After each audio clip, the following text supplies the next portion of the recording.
आप सभी ने स्वामी विवेकानंद के साइकिक पावर्स के बारे में तो सुना ही होगा। स्वामी विवेकानंद के पास फोटोग्राफिक मेमोरी था, मतलब वो किसी भी किताब के बस एक बार पेजेस पलटते थे और उन्हें वो हमेशा के लिए याद हो जाता था, जिसे बाद में क्वांटम स्पीड रीडिंग कहा गया। और ऐसा भी कहा जाता है कि वो बिना किताब खोले ही बस उसे हाथों में पकड़कर उसे पढ़ लेते थे। लेकिन क्या ये सब सुपरनैचुरल दिखने वाली चीज़ें सच में पॉसिबल है? और अगर है भी तो क्या कोई भी ऐसा कर सकता है? इसी सवाल का जवाब स्वामी जी खुद दिए थे 8 जनवरी 1900 को लॉस एंजलिस कैलिफोर्निया में। आप इसे the complete works of Swami Vivekananda के वॉल्यूम 2 में पढ़ सकते हैं। लिंक आपको डिस्क्रिप्शन में मिल जाएगी। स्वामी विवेकानंद जी कहते हैं कि दुनिया भर में सभी युगों में सुपरनैचुरल चीज़ों में विश्वास रहा है। हम सभी ने असाधारण चीज़ों के बारे में सुना है और कई लोगों ने खुद एक्सपीरियंस भी किया है। मैं आप लोगों को आज मेरे खुद के एक्सपीरियंस के बारे में बताना चाहूँगा। स्वामी जी कहते हैं कि एक बार मैंने एक ऐसे शख्स के बारे में सुना था जिसके पास अगर कोई अपने मन में कोई सवाल लेकर जाता है तो वो उन्हें बिना सुने ही उनके सवाल के जवाब दे देते थे। मैं बहुत उत्सुक था और मेरे कुछ दोस्तों के साथ वह जाने का सोचा। हमसे कोई गलती ना हो इसलिए हमने अपने सवाल एक कागज़ पे लिख के ले गया था। जब हम वहाँ पहुँचे तब उन्होंने जाते ही हमारे सवाल के जवाब दे दिए। उसके बाद उन्होंने कागज़ पर कुछ लिखा और उस पर हमें साइन करने को बोला और कहा कि इसे अपने पॉकेट में रख लो। उसके बाद लगभग 1 घंटे तक हमारी बातचीत हुई, जब वो हमें हमारे फ्यूचर में घटित होने वाले कुछ घटनाओं के बारे में बता रहे थे। बातचीत खत्म होने के बाद उन्होंने हमें किसी भी भाषा में कुछ भी सोचने को कहा। उन्हें देख के मुझे लगा था कि शायद उन्हें संस्कृत भाषा नहीं आती होगी, इसलिए मैंने संस्कृत में एक लंबा श्लोक सोचा। उन्होंने वो कागज़ हमें खोलने को कहा और वहाँ वही संस्कृत का श्लोक लिखा था जो मैंने सोचा था। उनके साथ जो दोस्त गए थे उनके साथ भी वही हुआ। उसके कई दिनों बाद स्वामी जी ये सोच के फिर वहाँ गए थे कि शायद पहली बार उन्होंने किसी तरह उन्हें चकमा दे दिया, लेकिन वो गलत थे क्योंकि दूसरी बार भी सेम वही हुआ। अब सवाल यह है कि ये सब कैसे संभव है? स्वामी जी इसी स्पीच के बाद में कहते हैं कि लगातार प्रैक्टिस के साथ इन चीज़ों को किया जा सकता है, इन्हें भी सीखा जा सकता है। हमारा ये दिमाग बहुत शक्तिशाली है और अभ्यास और कुछ प्रोसेस से हम फ्यूचर का भी पता लगा सकते हैं। स्वामी जी कहते हैं कि आप में से कुछ ने थॉट ट्रांसफरेंस के बारे में तो सुना ही होगा, जहाँ एक इंसान के थॉट्स किसी बहुत दूर बैठे इंसान के दिमाग में पहुँचाया जा सकता है। और ये कोई कोइंसिडेंस से नहीं, बल्कि दूसरे इंसान को ये पता होता है कि कोई थॉट आ रहा है जिसे उसे रिसीव करना होगा। लेकिन ऐसा कैसे संभव है कि मेरा थॉट आप लोगों तक पहुँचे? दरअसल यहाँ हमारे थॉट्स डायरेक्टली किसी के दिमाग में ट्रांसफ़र नहीं होते हैं। सोचे गए थॉट इथरल वाइब्रेशंस के माध्यम से दूसरे व्यक्ति तक पहुँचते हैं और उन वाइब्रेशंस के पहुँचते ही दूसरे व्यक्ति को उन वाइब्रेशंस को वापस थॉट में कन्वर्ट करना पड़ेगा ताकि वो उन्हें समझ आए। ये चीज़ ऐसे ही काम करता है। दरअसल हम सभी के माइंड्स आपस में जुड़े हैं और हम सभी के माइंड से एक यूनिवर्सल माइंड से जुड़ा है। जैसे जैसे टेक्नोलॉजी एडवांस्ड होता जा रहा है वैसे ही ये सारी चीज़ें गायब हो रहे हैं। हम खुद के ब्रेन के संभावनाओं को बिना जाने ही टेक्नोलॉजी पे निर्भर बने जा रहे हैं। स्वामी जी और कहते हैं कि एक और बार जब मैं हैदराबाद में था तब उन्हें एक ऐसे शख्स के बारे में पता चला जो हवा में से कुछ भी ला सकते थे। मैं उनसे मिलने गया और उन्हें बहुत ही कम कपड़ों में बैठा दिया।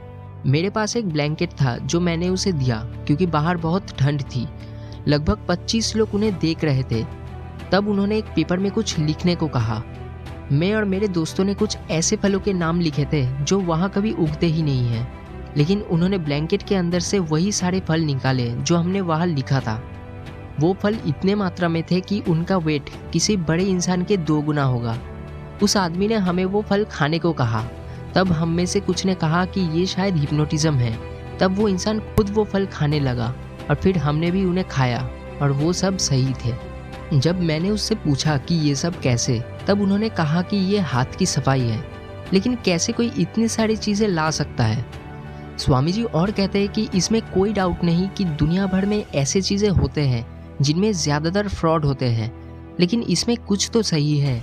अगर कोई फ्रॉड भी है तो इसका कोई तो सच है, क्योंकि नकल करने के लिए भी कुछ का सच होना ज़रूरी है। ये सारी चीज़ें हमें सुपरनैचुरल इसलिए लगते हैं क्योंकि हमें इनके पीछे का साइंस नहीं पता। जैसे ये पूरा यूनिवर्स कुछ लॉज के अंदर काम करता है, वैसे ही ये सब चीज़ें भी कुछ लॉज के अंदर काम करते हैं, और ये कोई भी सुपर नेचुरल चीज़ नहीं है।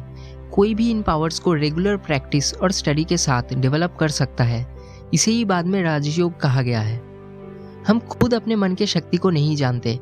विवेकानंद जी कहते हैं कि मैंने एक शख्स को देखा था जो आंखें बंद करके कह सकता था कि दूसरे कमरे में क्या हो रहा है। और अगर आप कहते हैं कि आप इस पे विश्वास नहीं करते, फिर बस 3 हफ्ते में वो आपको भी ये सिखा देंगे और आप भी ऐसा कर पाएंगे।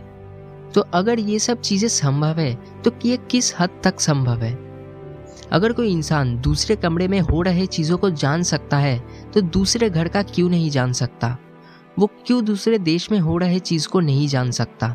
हम ये नहीं कह सकते हैं कि वो संभव नहीं है, हम बस इतना कह सकते हैं कि हमें ये नहीं पता। कुछ मटेरियल साइंटिस्ट इन सब चीज़ों को इम्पॉसिबल कह देते हैं, लेकिन वो बस इतना कह सकते हैं कि उन्हें इसके पीछे का साइंस नहीं पता, क्योंकि साइंस का काम होता है फैक्ट्स निकालना और उनसे उनके पीछे का साइंस समझना। लेकिन अगर पहले ही हम फैक्ट्स को इम्पॉसिबल कह के इग्नोर करें, फिर उसका साइंस हम कभी समझेंगे भी कैसे? प्राचीन भारत के योगीज ऐसे ही होते थे। वो खुद एक्सपेरिमेंट करते थे और ध्यान करते थे ताकि वो हर चीज़ के एकदम डीप सोर्स तक पहुंच सके। कुछ योगीज में इतनी भी क्षमता होती है कि वो हवा में उड़ सके। विवेकानंद जी और कहते हैं कि हम सभी एक दूसरे से प्रभावित होते हैं। हमारे शरीर की एनर्जी का एक हिस्सा हमारे शरीर में उपयोग होता है और बाकी का एनर्जी दूसरों को प्रभावित करते हैं।